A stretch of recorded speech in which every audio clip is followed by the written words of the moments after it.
This episode of LCL Report brought to you by StashYourSwag.com. This amazing ebook will give you over 100 ideas and secret hiding places all around your house. None are over $50. Most of them are free. Remember, StashYourSwag.com. Go check it out. Hello, this is Terry Lupo with LCL Report. This is part 3 of my coverage of the meeting at Jekyll Island, the Liberty meeting that was kind of a little clandestine and behind closed doors. This interview is going to explain more about what happened. I talked to the person that set it up, Bob Schulz. I also talked to Amanda Moore. Both are with We the People Foundation. I also have an exclusive interview with Adam Kokesh, where we do talk about his run for Congress as well. So enjoy the interviews. I'm with Bob Schulz from We the People, and Bob, I know you can't really go into a lot of details because stuff's being hammered out, but how do you feel today went? Exceptionally well. A very, very powerful record was set here. We're writing a new chapter that's in effect going to begin to replace a record that had been established here going back, or a legacy that goes back to 1910. And we're just delighted with how things are going thus far. A very, very powerful program, which is all being reduced to film and a documentary, and it will be released very soon.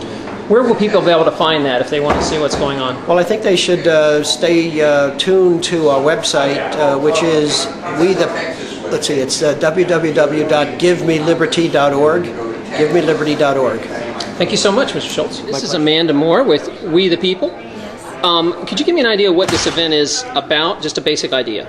It's about reaffirming our individual liberties and the importance of the Constitution of the United States. How do you think today went for y'all? I think it went really, really well. It's just the beginning. There's a lot of different organizations and viewpoints. What's your feeling? Do you feel like they're agreeing and all going the same direction? I do. And they get along well? Absolutely. Okay, thank you so much. No, you're welcome. I also managed to catch Adam Kokesh for a second. And for you guys that did not know, he also played rugby just like me. So we, of course, started talking about that. But I did get a good interview. Not too bleary, are they? No. I was asking you about your rugby career. I can't believe he was a hooker that ate his way into prop. Yeah, I lifted and ate my way, and it's not easy, man. Putting weight on this frame. Well done. So I've been seeing your name everywhere all over the internet, and I even wasn't curious enough that I did a story about you.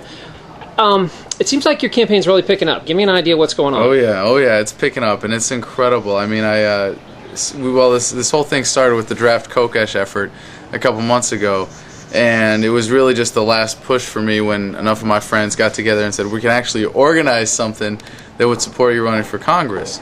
And then on May 1st, I announced the formation of an exploratory committee, and it included my first official campaign promise, my first pledge that if elected, I will not accept the standard congressional salary of $170,000, but only the national average income. And I think that's so important because we don't have anyone on Capitol Hill that has their skin in the game with the average American anymore. And it's really unbearable for me to see the U.S. Congress try to tell the American people what is best for us economically while they vote themselves another pay raise and saddle our children with an impossible debt. But since then, we've gotten a letter of support from none other than Dr. Ron Paul, which has been very helpful in part of what the strategy of this campaign is, which is drawing national support from our movement and focusing on the kind of winnable races like I have in New Mexico's 3rd District against a freshman Democrat incumbent who's predictably voted with the Democratic Party 98.9% of the time, and we'll forgive him that 1.1% because, freshmen make mistakes sometimes, but he's in Pelosi's back pocket as we would expect.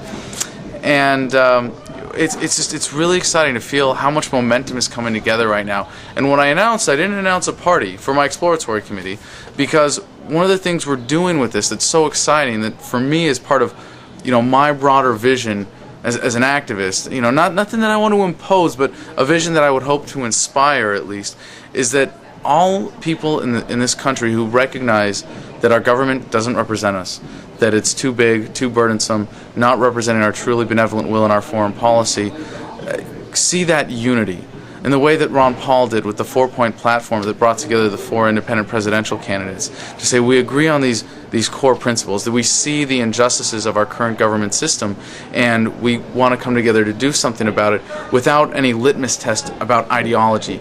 And so right now, in the exploratory phase, without having declared a party and losing at least half of the audience no matter which way I go, I'm able to do that and build that broad base of support, especially within the district.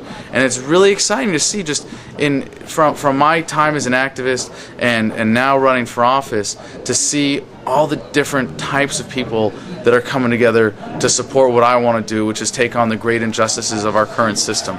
And those are, our foreign policy of exploitation, our fiscal policy that creates artificial concentrations of wealth and power, on all the ways in which the government acts as if it owns us. In terms of the drug war, the FDA, and our abusive system of taxation, and the government's disregard for civil rights. Well, what's amazing to me is how you have support across the board. You get it from independents, Republicans, and Democrats. I've never seen candidates really get that, besides maybe Ron Paul. But. Well, now all I got to do is manage to shoehorn all of that into one party. So we'll see how that goes. But so far, the exploratory phase is really a process more than exploring of really just putting all the pieces together. And as long as the support keeps coming in, I'm getting a lot of donations online from all over the country. I'm getting offers of support from volunteers from all over the country. I'm getting people from all over the district coming out of the woodwork who have never been active, And my favorite slogan from the Ron Paul movement was, Dr. Paul cured my apathy.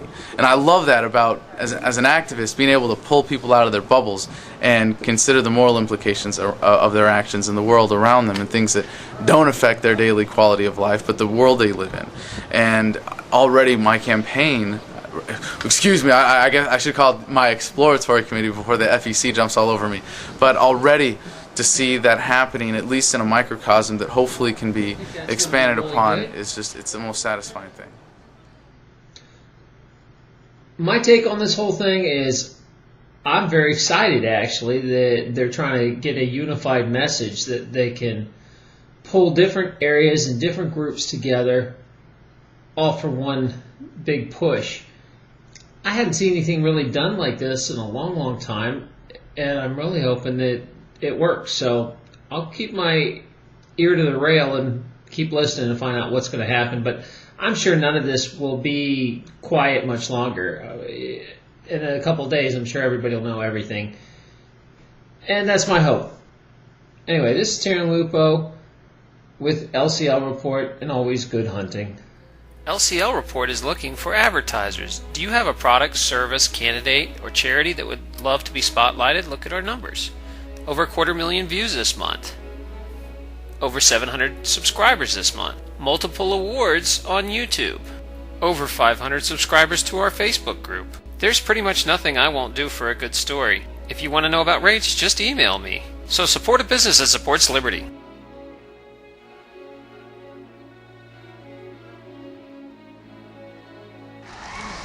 Is this going to be a YouTube thing? Yeah. Nice.